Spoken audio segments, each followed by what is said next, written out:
नमो लोये सौहरिहन्तानं नमो लोये सौहृदानं नमो लोये सौवागिर्यानं नमो लोये सौज्यायानं नमो लोये सौत्रिकावती सावनं ओंकारमिन्दु संयुक्त नित्यं जयन्ति योगिनः कामदं मोक्षदं चैव ओंकाराय नमो नमः मङ्गलं भगवान् मङ्गलं गौतमोनि मङ्गलं कुन्कुण्डारि विजेन्द्रमोसुमङ्गलं नमः समयसाराय स्वानुभूत्या चकास्ते चित् स्वभावाय भवाय सर्वाः विभाव निरुद्ध निराकार।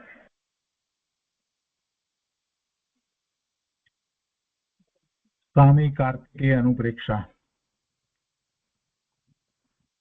શુભચંદ્રાચાર્યની ટીકા તથા પંડિત જયચંદજી છાબડાની ટીકા અને ભાવાર્થ એ સહિત આપણે સ્વામી કાર્તિકેય અનુપ્રેક્ષાનો સ્વાધ્યાય કરી રહ્યા છીએ. એમાં પૂજ્ય ગુરુદેવના પ્રવચન દ્વારા આપણને પ્રયોજનભૂત વાત અને ઘણું અધ્યાત્મ પ્રાપ્ત થાય છે. પહેલી બે અનુપ્રેક્ષા, પહેલી બે ભાવના, અધ્રુવ ભાવના એટલે અનિત્ય ભાવના અને અસરણ ભાવના, એ પૂરી થયા પછીથી સંસાર ભાવના નો સ્વાધ્યાય ચાલે છે. સંસાર ભાવનામાં પણ પહેલા નરક ગતિના દુઃખોનું વર્ણન આવ્યું અને તે પછીથી તિર્યંચ ગતિના દુઃખોનું વર્ણન આવ્યું અને તે પછી મનુષ્ય ગતિના દુઃખોનું વર્ણન ચાલી રહ્યું છે. અને એની ગાથાઓ આપણે 45મી ગાથાથી શરૂ કરી અને પછી તે પછી 57 ગાથા સુધી એનો આપણે સ્વાધ્યાય કર્યો છે.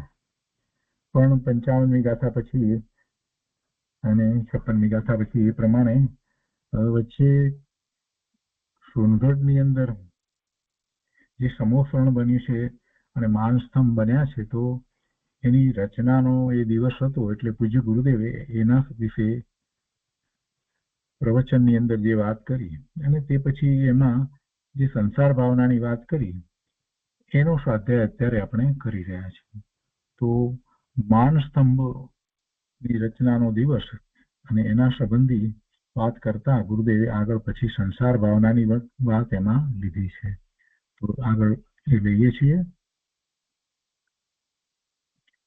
કાર્તિકેય અનુપ્રેક્ષા પ્રવચન ભાગ પહેલો, પાના નંબર 120. અહીંયા ઉપરથી ગુરુદેવ આગળ સમજાવે છે કે જ્ઞાની જીવ સંસાર ભાવનાનો વિચાર કરે છે કે હું જ્ઞાન સ્વભાવ વડે સ્વને જાણતા પર પ્રકાશક જ્ઞાન ખીલે છે અને પરને જાણવાનો જેવો જ્ઞાન પર્યાય ખીલે છે તેવા સંયોગો સામે હોય છે.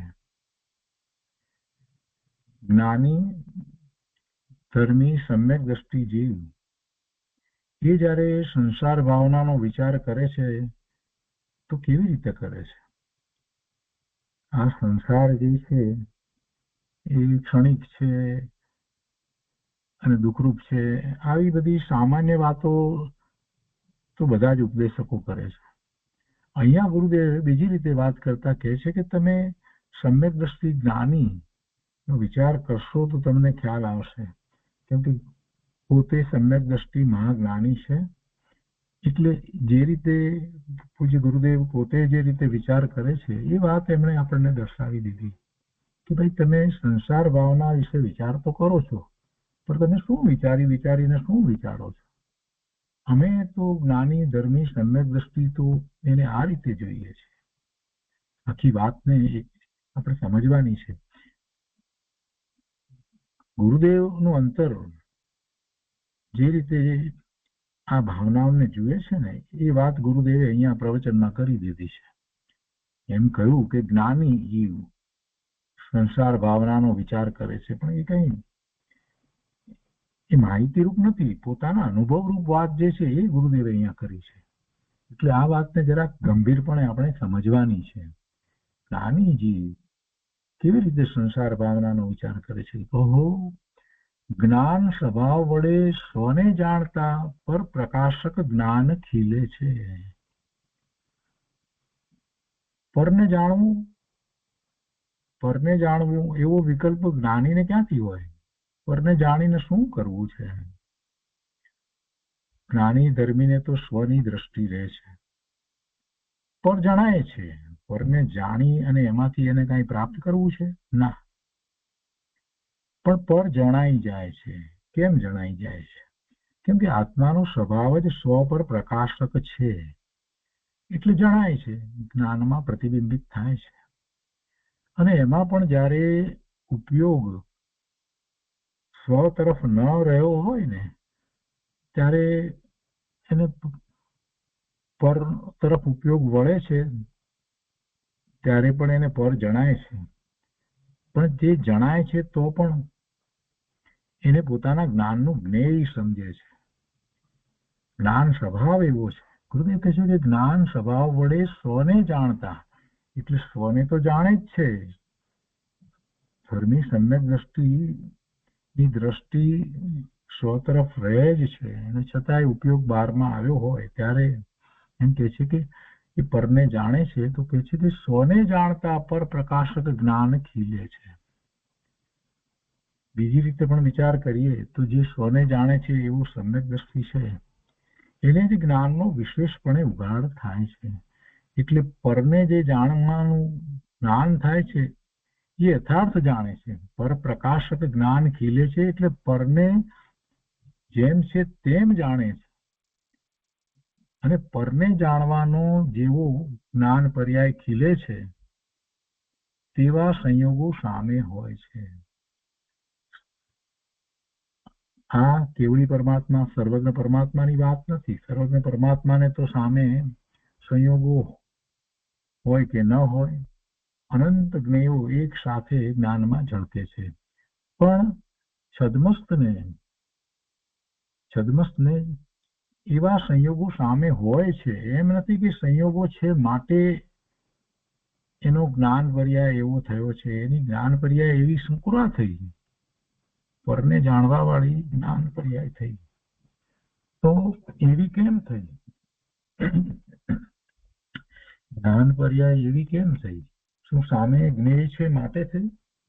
ના, જ્ઞાન પર્યાય એટલા માટે નથી થઈ. જ્ઞાનનો સ્વભાવ જ એવો છે, એનું પરિણામ છે.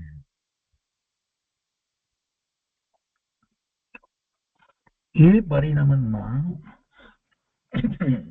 જે જ્ઞાનની પર્યાય થઈ છે, તો સામે એવા જ્ઞેયો હોય છે. એટલે ગુરુદેવ કહે છે કે પરને જાણવાનો જેવો જ્ઞાન પર્યાય ખીલે છે તેવા સંયોગો સામે હોય છે. જ્ઞાન ખીલ્યું માટે સંયોગોને આવવું પડ્યું એમ પણ નથી, અને સંયોગો આવ્યા માટે પર પ્રકાશક જ્ઞાન ખીલ્યું એમ પણ નથી. સંયોગો આવ્યા માટે પરને જાણવા વાળું જ્ઞાન થયું એમ પણ નથી. આ વાત બહુ સરસ રીતે સમજાઈ જાય એટલે પછી જ્ઞેયોને જાણતા જીવને વિકાર નથી થતો. એ એના કારણે છે, પોતાનું જ્ઞાનનું પરિણમન જે થઈ રહ્યું છે તે થઈ રહ્યું છે. ગુરુદેવ કહે છે કે અહીંના જીવોની જ્ઞાનની યોગ્યતા છે તેને આવા નિમિત્તો જોવા મળે છે, ને જેને એ પ્રકારના જ્ઞાનની યોગ્યતા નથી તેને આવા નિમિત્તો હોતા નથી. જેને એવી યોગ્યતા છે, એ રીતે યોગ્યતા છે, તો એવા નિમિત્ત સામે જોવા મળે, એટલે એનું જ્ઞાન એ રીતે પરિણમે. કોઈને એમ થાય કે જ્ઞાનને કેવી રીતે ખબર પડે કે આ સામે આવા નિમિત્તો હશે ને એમ મારે પરિણમવું, એટલે એને વાત આ બેસે નહીં. એ તો એમ જ કે સામે એવા જ્ઞેયો હતા માટે જાણ્યા. મોટા ભાગના જીવોને એમ જ આવે વિચાર કે ના, જ્ઞેયો હોય તો જ જાણે. એને એ વાત નહીં બેસે કે જ્ઞાનની પર્યાય સ્વતંત્ર થઈ રહી છે, અને જ્યારે જે પર્યાય થાય છે તો છદ્મસને એવા જ્ઞેયો સામે હોય એવો નિમિત્ત નૈમિત્તિક સંબંધ છે. ગુરુદેવ એ વાત કરે છે કે અહીંના જીવોની જ્ઞાનની યોગ્યતા છે તેને આવા નિમિત્તો જોવા મળે છે, અને જેને એ પ્રકારના જ્ઞાનની યોગ્યતા નથી એને આવા નિમિત્તો હોતા નથી, એની જ્ઞાનની પર્યાય એવી હોતી નથી. અને આ વાત તો આપણે ગઈ વખતે કરી હતી, પણ બહુ મહત્વની વાત છે, આજે ફરીથી લીધી છે. આગળ ગુરુદેવ કહે છે કે સમય સમયનો રાગ પર્યાય, સમય સમયનો જ્ઞાન પર્યાય અને નિમિત્તોની સમય સમયની પર્યાય ત્રણેય જુદે જુદા છે. રાગની પર્યાય, સમય સમયની રાગની પર્યાય, જ્ઞાનની પર્યાય, સમય સમયની જ્ઞાનની પર્યાય અને નિમિત્તોની પર્યાય ત્રણેય જુદા છે. રાગ જીવની પર્યાયમાં થાય છે, એ વખતે રાગથી જુદું જ્ઞાન છે. રાગ જ્યારે થાય છે ત્યારે જ્ઞાન એને જાણવા વાળું છે, એને પણ જાણે છે. અને એ સમયે જે રાગ થયો છે, તો જેમાં રાગ થવામાં જે નિમિત્ત કારણ છે, જે બાહ્ય પદાર્થ વગેરે એની પર્યાય વગેરે જે કંઈ દેખાય છે, તો એ રાગ થવામાં નિમિત્ત કારણ છે, એ કંઈ રાગ કરાવતું નથી. તો એ પણ જુદું છે. બહારમાં વસ્તુ છે અને એને જોઈ અને રાગ થયો, તો એ વસ્તુએ કઈ રાગ કરાવે નથી. અને બહારમાં જે વસ્તુ છે એ પણ બદલી રહી છે, એની પર્યાય પણ બદલાઈ રહી છે, દરેક સમયે બદલાઈ રહી છે. અને એ વખતે આ જીવને રાગ થયો, તો એ રાગ પણ એક સરખો રહેતો નથી, એની પણ રાગની પર્યાય બદલાય છે. અને એ જ્ઞાન જાણે છે. જ્ઞાનની દરેક સમયની પર્યાયની અંદર એને જે નિમિત્તો જે છે એનું પણ જ્ઞાન છે, અને પોતાની પર્યાયમાં રાગ થયો છે એનું પણ જ્ઞાન છે. જો જ્ઞાનને સમજવા જેવું છે. જ્ઞાન નિમિત્તને જાણે છે અને રાગ થયો છે તો એને પણ જાણે છે. જ્ઞાન અને રાગ બે જુદા છે. જેને જ્ઞાન અને રાગ બે જુદા પડી ગયા છે, એને તો સમ્યક દર્શન થઈ જાય છે. આ રાગ છે અને એને હું જાણું છું, એ મારા જ્ઞાનનું એ પણ જ્ઞેય છે. જેમ પર પદાર્થ છે એ મારા જ્ઞાનનું જ્ઞેય છે, તો એવી જ રીતે મારી પર્યાય રાગની થઈ, એ પણ મારા જ્ઞાનનું જ્ઞેય છે. હું એનાથી જુદો છું, ભિન્ન છું. રાગ એ મારો સ્વભાવ નથી, એ ભાવ થયો છે, પણ એ વિકારી વિભાવ ભાવ છે. ગુરુદેવ કહે છે કે ત્રણેય જુદા છે, સ્વતંત્ર છે. શુભ રાગને લીધે નિમિત્તો નથી, ને નિમિત્ત તથા શુભ રાગને લીધે જ્ઞાન પર્યાય નથી. પહેલું તો એ લેવાનું છે કે નિમિત્તને કારણે શુભ રાગ થયો નથી, અને શુભ રાગને લીધે નિમિત્ત નથી. શુભ રાગ આવ્યો માટે એવા નિમિત્તો એમ પણ નથી, તથા શુભ રાગને લીધે જ્ઞાન પર્યાય નથી. અહીંયા પણ એટલી જ સ્વતંત્રતા છે. પોતાને જે રાગ આવ્યો છે માટે જ્ઞાન એને જાણે છે એમ પણ નથી. શુભ રાગને લીધે જ્ઞાન પર્યાય નથી. જ્ઞાન પર્યાય થઈ છે તો એ વખતે જે રાગ છે એ એમાં દેખાય છે, જણાય છે, એ પણ એના જ્ઞાનનું જ્ઞેય છે. આવી સૂક્ષ્મ વાત પૂજ્ય ગુરુદેવ કાંજી સ્વામી સિવાય ક્યાંય નથી. જ્ઞાનને સ્વતંત્ર બતાવ્યું છે, સ્વતંત્ર રીતે પોતે પરિણમી રહ્યું જ છે. તો પછી આ શુભ રાગ થયો કે અશુભ રાગ થયો, એનું શું કરવું? કેમ એ થાય છે? એને કેવી રીતે દૂર કરવો? સાધક જીવને ક્યારેક એવી મૂંઝવણ થઈ જાય કે શુભ રાગથી જ્ઞાન જુદું છે, રાગ થયો માટે જ્ઞાનની પર્યાય એને જાણવા વાળી થઈ છે એમ નથી. છતાંય જેવો રાગ થયો છે એવા જ રાગને જ્ઞાન જાણે છે. તીવ્રતા જેવી થઈ છે એવી તીવ્રતાને જ્ઞાન જાણે છે. તો હવે શું કરવું? પ્રશ્ન થાય, શું કરવું? ભાઈ, જ્ઞાન જાણે છે તો હું જ્ઞાન સ્વભાવી છું એ જ વાત લેવાની છે. મને જ્ઞાનમાં રાગ પણ જણાય છે, હું રાગી નથી. રાગથી જુદો હું જ્ઞાન સ્વભાવી છું એમ ભેદ જ્ઞાન કરવાનું છે.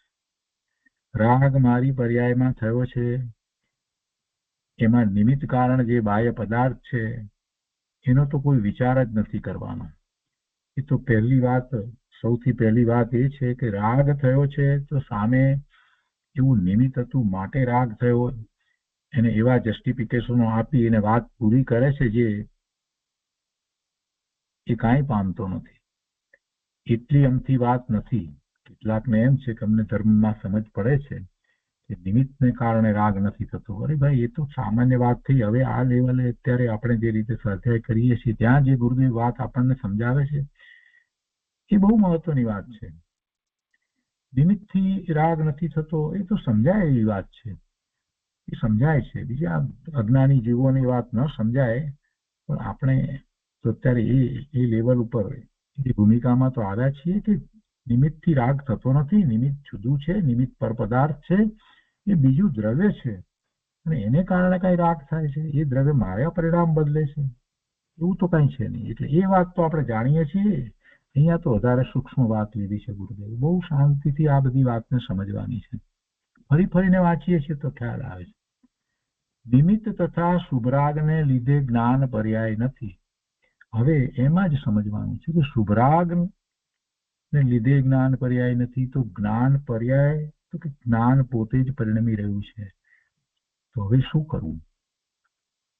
તો એ જ્ઞાન પર્યાય જેવી જે રીતે થાય છે તો જ્ઞાન જાણે છે કે આ રાગ થયો છે એને જાણે છે, એમ જ્ઞાન સાથે રહેવું છે ને. હું જ્ઞાન સ્વભાવી છું તો હું જ્ઞાન સાથે રહું છું.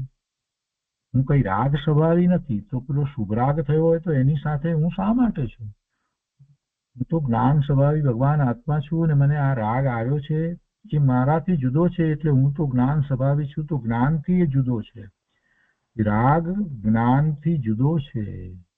અને જ્યારે એમ જ્ઞાનની સાથે જીવ થઈ જાય છે તો પેલો રાગ છે ને એ બધું ટકતો નથી.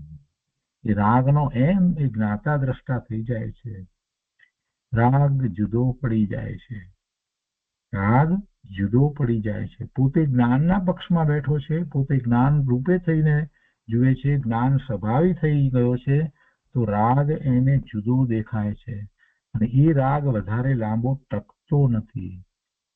અને રાગ વધારે નથી લાંબો ટકતો તો પછી એને એવા આશ્રવ પણ નથી થતા અને પોતે જ્ઞાનમાં જ પોતાના જ્ઞાન સ્વભાવ તરફ વળી જાય છે. બહુ સરસ વાત છે. શાંતિથી ફરીને વિચારવી. અહીંયા કહે છે કે સમવસરણ અને માન સ્તંભના વિચારો આવી જાય છે, એ જાતનો ભાવ આવે છે, વગેરે પ્રકારોમાં ઊંડા રહસ્ય રહેલા છે. શું રહસ્યો રહેલા છે? ત્રણ સ્વતંત્રની વાત જે કરવામાં આવી ને, નિમિત્ત, રાગ અને જ્ઞાન, એના રહસ્યો સમજવાના છે. આગળ પાછળના ન્યાયો સમજે તો વસ્તુ સ્થિતિ સમજાય તેમ છે. કેવી રીતે જ્ઞાન ભાવે થવાય એ આમ થવાય છે. રાગ રાગમાં છે, મારામાં નથી, પણ પરિણામ તો મારા છે ને. ભલે રહ્યા, હું જ્ઞાન સ્વભાવી છું અને જ્ઞાનમાં એ રાગને જાણું છું. હવે એ રાગ ક્યાંથી વધવાનો છે? એ રાગ આગળ નહીં વધી શકે, આગળ ટકવાનો જ નથી. પેલી નિમિત્તની વાત એ તો ક્યાંય દૂર રહી ગઈ. નિમિત્તને કારણે રાગ થયો એ તો વાત ક્યાંય દૂર રહી ગઈ. અજ્ઞાની મિથ્યા દ્રષ્ટિ તો નિમિત્તને કારણે રાગ થયો એમ ન માનતા નિમિત્તને એમાં એનો રાગ જે છે એમાં જ તો રોકાઈ રહે છે. એની તો કોઈ વાત નથી. પણ સામાન્ય જે સમજે છે એને એટલી ખબર પડે છે કે ખરેખર નિમિત્તને કારણે રાગ થતો નથી, પણ પોતાના દોષને કારણે, પોતાની નબળાઈને કારણે રાગ થાય છે. આટલી વાત તો ઘણા વર્ષોથી આપણે સમજતા આવ્યા છીએ. આજે આ નવી વાત જે છે ને મહત્વની વાત એ છે કે નિમિત્તને અને રાગને જ્ઞાન જાણે છે અને જ્ઞાન નિમિત્તને જાણે છે એ વાત પણ આપણને ખ્યાલમાં છે. અહીંયા એવી જ રીતે રાગને જાણે છે જ્ઞાન, એ વાત પણ ખબર છે. પણ વાત નવી એ છે કે રાગ થયો છે, કેવો રાગ છે એ બધું જ્ઞાન જાણે છે. તો એનો અર્થ શું થયો? પોતે કયા પક્ષમાં બેઠો છે? જો રાગના પક્ષમાં બેઠો છે તો જસ્ટિફિકેશનો આપશે, ખોટા જસ્ટિફિકેશન આપશે. આમ છે તેમ છે વગેરે. અને જો પોતે જ્ઞાનના પક્ષમાં બેઠો છે તો હું જ્ઞાન સ્વભાવી ભગવાન આત્મા અને આ રાગ જે છે એ મારું કાર્ય નથી, એ મારા કારણે નથી, એટલે કે મારું શુદ્ધ ત્રિકાળી દ્રવ્ય એને કારણે રાગ નથી. રાગ રાગના કારણે છે, રાગ રાગના કારણે છે, અને હું તો જ્ઞાન સ્વભાવી ભગવાન આત્મા છું એમ જ્ઞાનના પક્ષમાં બેસી જશે તો કાર્ય થશે. ગુરુદેવ એ વાત આપણને અહીંયા કહે છે કે આગળ પાછળના ન્યાયો સમજે તો વસ્તુ સ્થિતિ સમજાય તેમ છે. અને પછી જયારે હું જ્ઞાન સ્વભાવી ભગવાન આત્મા છું ને આ રાગ જુદો છે, બસ એમાં પછી જ્ઞાન ભાવે પરિણમી જાય છે અને એમ જ નિર્વિકલ્પ ધ્યાનમાં અનુભૂતિ થાય છે. હવે આગળ લઈએ. હવે સ્વામી કાર્તિકે અનુપ્રેક્ષામાં સંસાર ભાવનામાં ગાથા 56મી વંચાય છે. એ વખતે 56મી ગાથા વંચાતી હતી ત્યારે આ લીધું હતું ને, એટલે એમાં 56મી ગાથામાં એ વાત આવી કે નિર્ધન હોય તે ઈશ્વર થઈ જાય છે, વળી રાજા હોય તે કિંકર એટલે એ ચાકર થઈ જાય, નોકર થઈ જાય છે, અને કિંકર હોય તે રાજા થઈ જાય છે. ગુરુદેવ એને સમજાવતા કહે છે કે ધર્મી જીવ સંસાર ભાવનાનો વિચાર કરે છે કે હું નિર્ધન પ્રાણી ઈશ્વર એટલે કે સઘન થઈ જાય છે, નિર્ધન પ્રાણી ઈશ્વર થઈ જાય એટલે કે સઘન થઈ જાય છે. કોઈને દેવ આવીને પ્રસન્ન થઈ જાય છે. કારણ શું? કારણ કાંઈ નથી. નિમિત્ત કારણ લેવું હોય તો પૂર્વના પુણ્ય એમ કહેવાય. બીજું કોઈ કારણ નથી. નિમિત્ત કારણ લઈ શકીએ તો નિમિત્ત કારણ તો પૂર્વના પુણ્ય, અને તેનું કારણ તેના પૂર્વના શુભ પરિણામ. લક્ષ્મીના ગંજ આવ્યા તે વખતે એ નિમિત્ત કારણ તરીકે એવા શુભ પુણ્ય પ્રકૃતિના કર્મનો ઉદય છે, એટલે એવા લક્ષ્મીના ગંજ આવ્યા. ગુરુદેવ કહે છે કે તે વખતે જ્ઞાનનો પર્યાય તે લક્ષ્મીને જાણવાની લાયકાત વાળો છે. લક્ષ્મી આવી તો એ વખતે જ્ઞાનની પર્યાય થઈ, એ લક્ષ્મી આવી એને જાણે છે, તો લક્ષ્મી આવી માટે જાણે છે? ફરી પાછી એ વાત લેવાની છે. ના, લક્ષ્મી આવી એટલે લક્ષ્મીને જાણે છે જ્ઞાન, એમ નથી. જ્ઞાનની પર્યાય સ્વતંત્ર એ જ રીતે થવાની છે, એની યોગ્યતા એવી છે, માટે એવી પર્યાય થઈ છે કે જેમાં એને લક્ષ્મી દેખાય છે. જ્ઞાનીને પોતાનો સ્વ પર પ્રકાશક સ્વભાવ ખીલ્યો છે. જ્ઞાનમાંથી જ્ઞાન પ્રગટ્યું છે, જ્ઞાનમાંથી જ્ઞાન પ્રગટ્યું છે. જ્ઞાન સ્વભાવ માંથી જ્ઞાનની પર્યાય એક પછી એક થયા જ કરે છે, થયા જ કરે છે, થયા જ કરે છે. પરને લીધે પ્રગટ્યું નથી. પરને લીધે જ્ઞાન પ્રગટ્યું નથી. જ્ઞાનની પર્યાય પરને કારણે થતી નથી. પોતાનામાં એ રહીને જ્ઞાન જાણે છે ને, એટલે કે છે કે પોતાના જ્ઞાનમાં રહીને, પોતાનો જ્ઞાન સ્વભાવ એમાં રહીને જ્ઞાન બધાને જાણે છે. સ્વ પર પ્રકાશક જ્ઞાનનો સ્વભાવ છે, સ્વતંત્ર પરિણમન થઈ રહ્યું છે. એક એક જ્ઞાનની પર્યાય એના પોતાના કારણે થઈ રહી છે. એટલે પોતાના જ્ઞાનમાં રહીને રાગનું જ્ઞાન થાય છે અને લક્ષ્મીનું પણ જ્ઞાન વર્તે છે. બંનેનું જ્ઞાન થાય છે. હવે એને ક્યાં રહેવું છે? જ્ઞાન તો બંનેનું થાય છે. કોની સાથે રહ્યો છે? પોતે જ્ઞાન સ્વભાવી છે તો જ્ઞાન સ્વભાવ સાથે રહે છે, તો પેલું બંને જુદું પડી જાય છે. પેલું તો જુદું છે જ. લક્ષ્મી તો પદાર્થ જ જુદો છે, એ તો દ્રવ્ય જ જુદું છે, એનાથી ભિન્ન છે. પણ પોતાની જ પર્યાયમાં થયેલો જે રાગ સ્વભાવ જે છે એ પણ જ્ઞાનથી જુદો છે. જ્ઞાન અને રાગ જુદા, હું અને રાગ જુદા. હું જ્ઞાન સ્વભાવી, જ્ઞાન સ્વરૂપી પરમાત્મા સ્વરૂપ છું, અને રાગ એ મારું કાર્ય નથી, એ મારા પરિણામ હોય નહીં, એ હું નથી, હું જ્ઞાન છું. અને એમ જ એના પરિણામ સુધરતા જાય છે. રાગના પરિણામ હવે ઘટતા જાય છે.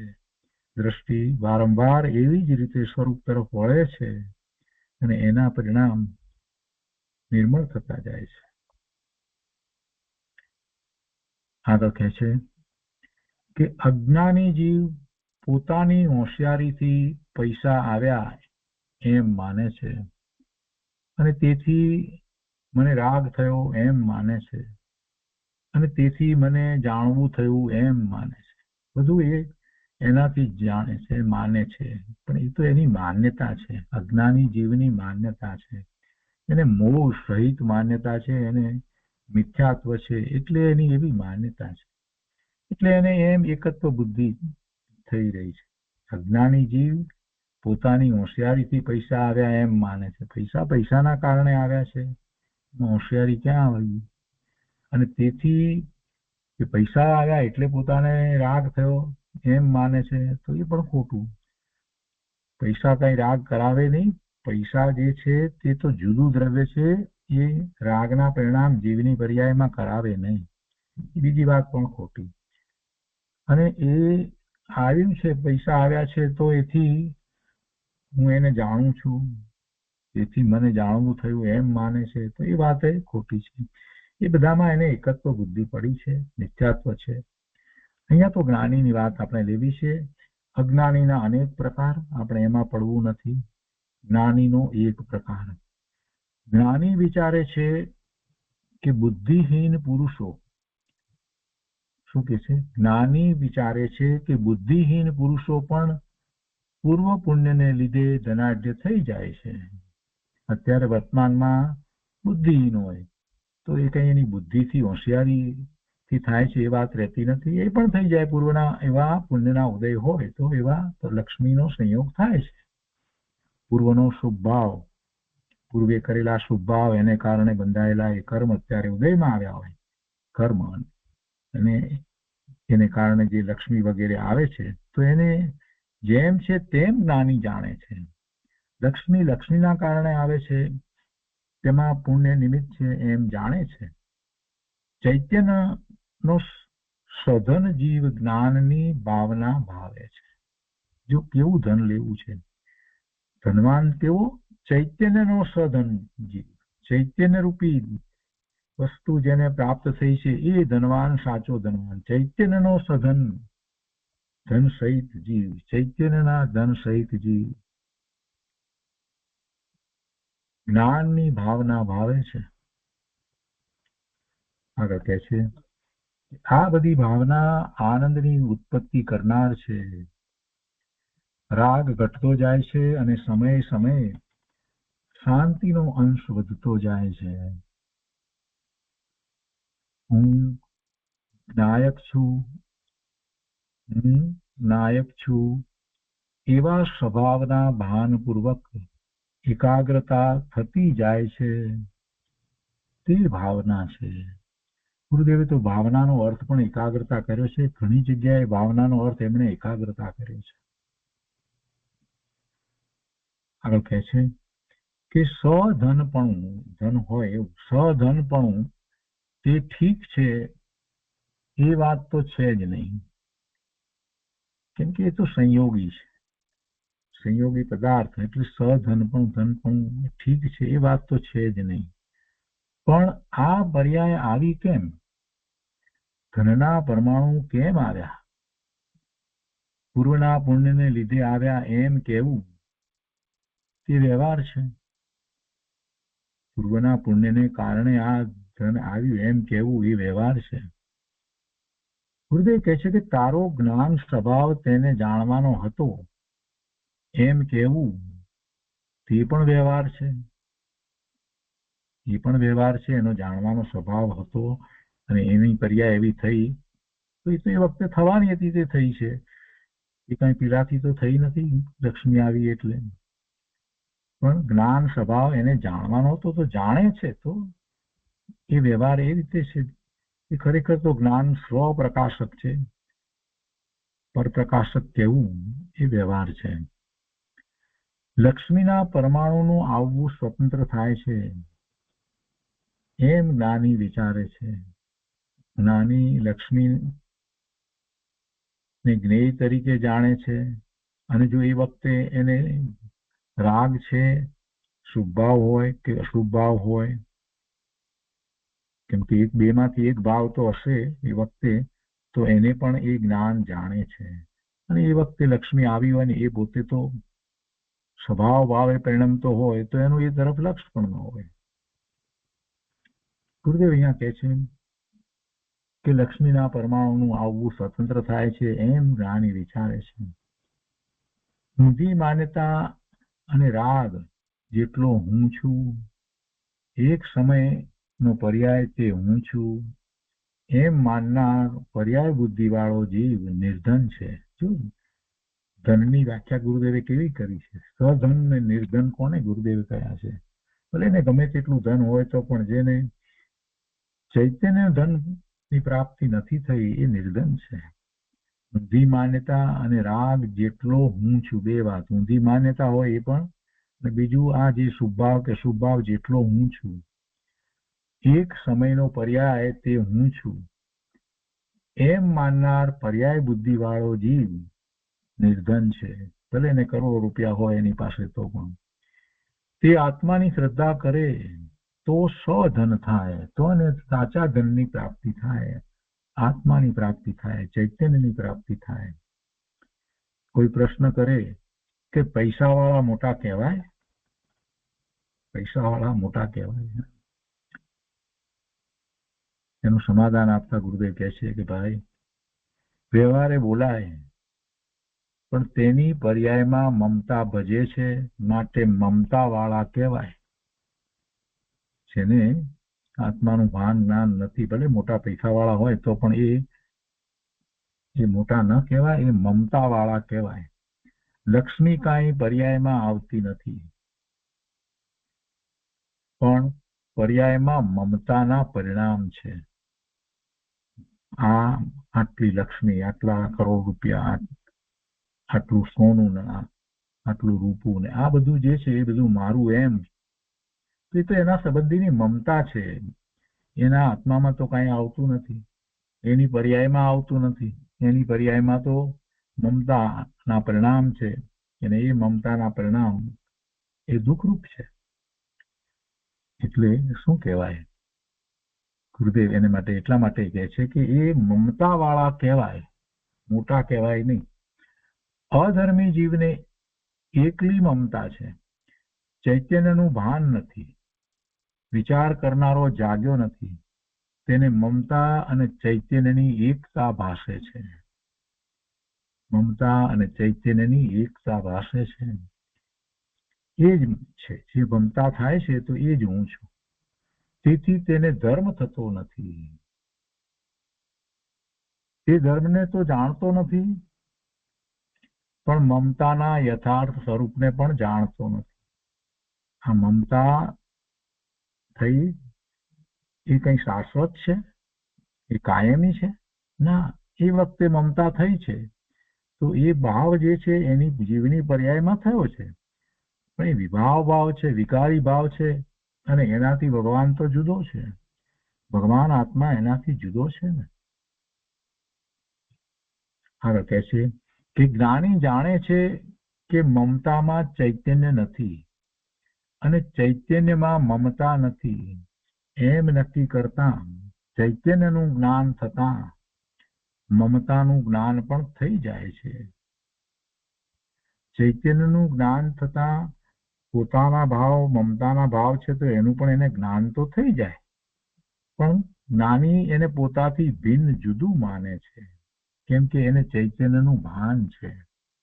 એને ચૈતન્યનું ભાન છે. એટલે જ્ઞાની જાણે છે કે મમતામાં ચૈતન્ય નથી, ચૈતન્યમાં મમતા નથી, અને એમ નક્કી કરતા ચૈતન્યનું જ્ઞાન થતા મમતાનું જ્ઞાન પણ થઈ જાય છે. જ્ઞાની સમજે છે કે પૂર્વ પુણ્યના યોગે જે સંયોગો મળવાના તે મળવાના. સંયોગોને બદલવાનો જ્ઞાની ક્યારેય પ્રયત્ન કરતો નથી. એવો એને વિકલ્પ હોતો નથી કે હું સંયોગોને બદલી નાખું, એવા અભિમાને હોતા નથી. અજ્ઞાની માને કે વહેલા ગયા હોત તો વધારે રૂપિયા મળે, આ મોડા પડ્યા એટલે ઓછા રૂપિયા મળ્યા વગેરે અનેક પ્રકારે વિકલ્પો કરે છે ને અમે આમાં રોકાણ કર્યું એ વખતે શેર સીધા પણ અમે તો ઓછા લીધા, જો એ વખતે વધારે લઈ લીધા હોત તો અત્યારે તો અમે કરોડપતિ થઈ ગયા હોત, એટલા બધું હતું વગેરે. આ બધી માન્યતા કોની છે? એ અજ્ઞાનીની માન્યતા છે. અજ્ઞાની માને કે વહેલા ગયા હોત, આમ કર્યું હોત, તેમ કર્યું હોત, આવા રોકાણ કર્યા હોત તો અત્યારે અમને વધારે પૈસા મળ્યા હોત. એમ એ પર સાથે એકત્વ બુદ્ધિ કરે છે. કે છે કે હવે કે છે અહીંયા રાજાની વાત આવી ને, રાજા હોય એ કિંકર થઈ જાય, તો રાજા હોય તે કિંકર થઈ જાય છે. અહીંયા રાજ જખ્યું છે એને બધે રાજા લેવાનું છે. રાજા હોય તે કિંકર થઈ જાય છે. તેનું કારણ ખરેખર કિંકર થવાનો સમય હતો માટે થયો છે. એનો કિંકર થવાનો સમય હતો માટે થયો છે. બહારથી પૂર્વના કર્મનું કારણ છે એમ કહીએ કે અત્યારે એને એવો કર્મનો ઉદય છે એટલે જે રાજા થવાના, રાજા તરીકે રાજ કરવાના જે એના જે એવા સંયોગો હતા એ એના એવા કર્મને પુણ્યના ઉદયને કારણે હતા અને એ બધા એ પૂરા થયા એટલે હવે એ રાજામાંથી કિંકર થઈ ગયો. એટલે બહારથી પૂર્વના કર્મનું કારણ છે અને કોઈ નોકર હોય તે રાજા થઈ જાય છે તો એમાં પણ એ જ રીતે છે. જ્ઞાની જીવ ચિદ ઘનનો વિચાર કરતા સંયોગનું જ્ઞાન કરે છે. સંયોગનું માત્ર જ્ઞાન કરે છે, એમાં એ ભળતો નથી. ધર્મીને અનુકૂળ સંયોગોને લીધે અભિમાન થતું નથી. પ્રતિકૂળ સંયોગોને લીધે એમને કોઈ પ્રત્યે દ્વેષ થતો નથી અને અનુકૂળ સંયોગોને લીધે અભિમાન થતું નથી. કહે છે જો આ 56મી ગાથા છે 5 અને 6 નો સરવાળો કરવાથી 1 1 એટલે કે 2 એકડા થાય છે. એકો બાદશાહ છે તેવો મોટો છે. તેમ આ 56મી ગાથા આજે આવેલ છે. આ માનસ્તંભની મોટી બેરી બગાડી છે. સત્ય સમજવું હોય તો વિતરાગ માર્ગમાં છે એમ માનસ્તંભ જાહેર કરે છે. સત્ય સમજવું હોય તો વિતરાગ માર્ગમાં સત્ય છે એમ માનસ્તંભ જાહેર કરે છે. ચૈતન્ય અને રાગની વચ્ચેનું ભેદ જ્ઞાન ધીરજવાળો કરી શકે છે. અહીંની વાત ન સમજાય તો ભટકાય તેવી છે. આવી સૂક્ષ્મ વાત સમજવા માટે ખૂબ શાંતિ જોઈએ. અનેક પ્રકારની પોતાની જે ઊંધી માન્યતા જે છે ને એને મૂકી દેવી જોઈએ અને ગુરુદેવની વાતને ગુરુદેવ જે ભાવથી કહે છે એ ભાવથી સમજવાનો પ્રયત્ન કરવો જોઈએ. તો એમના અંતરમાંથી આવેલી વાત છે. જેવું શાસ્ત્રમાં છે, જીનવાણીમાં છે, એવું સ્વીકારી અને આગળ વધી અને અનુભૂતિ કરી છે અને પછી જે વાત આવી છે એ વાત ગુરુદેવ આપણને કહી રહ્યા છે. ગુરુદેવ અહીંયા શું કહે છે કે ન સમજાય એ વાત તો ભટકાય તેવી છે. ગમે તેમ ભટકાય એટલે ગમે તે વિચાર કરે એટલે કે ખ્યાલમાં ના આવે એવી છે. વાત ધીરજથી સાંભળે તો ખ્યાલમાં આવે. ગુરુદેવ કહે છે કે માટે ધીરજથી સાંભળવું જોઈએ. અનંત કાળના અનંત ભવોમાં રાગ શું, ચૈતન્ય શું, ધર્મ શું તે યથાર્થ રુચિપૂર્વક સાંભળ્યું નથી. જ્ઞાનીના કહેવાનો ભાવ પોતાને બેસે તો વાત સાંભળી કહેવાય. જ્ઞાની સંસાર ભાવના વિચારતા વિચારે છે કે રંગથી રાજા થાય, રાજામાંથી રંગ થાય, એ બધો સંયોગી સ્વભાવ છે. એ બધું સંયોગને કારણે થઈ રહ્યું છે. તેમાં તેને અદ્ભુતતા લાગતી નથી. તેમાં એને કાંઈ અદ્ભુતતા લાગતી નથી. થઈ રહ્યું છે. બધી પર્યાયો બધાની બદલાઈ રહી છે. બસ બીજી શું વાત છે. વળી કેટલાક જીવો માને છે કે આપણી પાસે નીતિથી રળેલો પૈસો છે માટે તે જશે નહીં. આવી પણ માન્યતા. કસાય મંદતા તો જીવની પર્યાય છે એવા ભાવ થાય. તેને લીધે જળ રહેતું હશે. કસાય મંદતાને કારણે જળ રહી જાય. જળ એટલે પૈસો. અને પોતાને શુભ ભાવ છે નીતિપૂર્વક વગેરે છે તો શુભ ભાવ, તો શુભ ભાવને કારણે પેલું જડ રહી જાય એમ. એટલે અમે નીતિથી પૈસા રળ્યા છે એટલે રહે એમ. અને અનીતિના ભાવને લીધે લક્ષ્મી રહે નહીં એમ પણ નથી. અનીતિ વાળા પાસે કેટલી લક્ષ્મી કેટલો કાળ સુધી રહે છે, પણ છેવટે બંનેને એ સંયોગે કરીને છે. અનીતિ વાળો હતો માટે કિંકર થઈ ગયો એમ પણ નથી. જો આવી વાત બહારમાં લોકોને સમજાય નહીં, પકડાય નહીં. અનીતિ છોડાવ્યો એટલે એ બધી રીતે વાત કહેવામાં આવે કે જો અનીતિ કરી એટલે એ પછી અનીતિનો પૈસો હતો તો બધો આમ ગયો વગેરે બધી કહેવાય વાત. પણ વસ્તુ સ્વરૂપનો વિચાર કરીએ તો અનીતિ જે કરી એ તો એનો ભાવ હતો, એને કારણે એને પાપના બંધ પડે, એવા પાપના બંધ પડે અને એના એવા ઉદયો આવે. ગુરુદેવ કહે છે કે અનીતિ વાળો હતો માટે કિંકર થઈ ગયો એમ પણ નથી, અને નીતિ વાળો હતો માટે પૈસા આવ્યા એમ પણ નથી. એ એના ભાવ છે, અને એ જે આવ્યું છે એ પણ સંયોગ રૂપે આવ્યું છે એટલે છેવટે જવાનું છે, આવે ને જાય એ બધું ચાલ્યા કરે છે. પણ એના જે ભાવ થયા છે એ ભાવને કારણે એને ભવના ભ્રમણ થાય છે. મૂળ વાત તો એ કરવી છે. અને આ ભવના ભ્રમણ થાય છે એટલી વાત આપણે સમજીએ તો એથી આપણો શું દાડો વળશે, એથી આપણને શું લાભ. આપણે એટલી વાત તો સમજ્યા જ છીએ, ઘણા વખતથી સમજ્યા છીએ કે ભાઈ આ શુભાશુભ ભાવ કરીએ છીએ, કર્મ બંધાય છે, ઉદય આવે છે, ફરી શુભાશુભ ભાવ કરીએ છીએ, કર્મ બંધાય છે, અને એક પછી એક ભાવ થયા કરે છે. એટલી વાત સમજવાથી શું થયું? ગુરુદેવે આજે જે 3 વસ્તુ જીદી પાડીને વાત સમજાવી છે કે પોતાના જે શુભાશુભ ભાવ છે એને જ્ઞાન જાણે છે, એને જ્ઞાન જાણે છે એટલે રાગને જ્ઞાન જાણે છે. રાગ એ મારો નથી, રાગ બહારના સંયોગને કારણે નથી. જ્ઞાન સંયોગને જાણે છે, જ્ઞાન રાગને પણ જાણે છે. 3 જુદા છે. આ વાત કરવાની છે. અને એ વાત કરે છે તો પછી જ્ઞાન તે હું, એટલે પેલો રાગ જે છે એ હું નહીં, એ વાત આપોઆપ આવી જશે.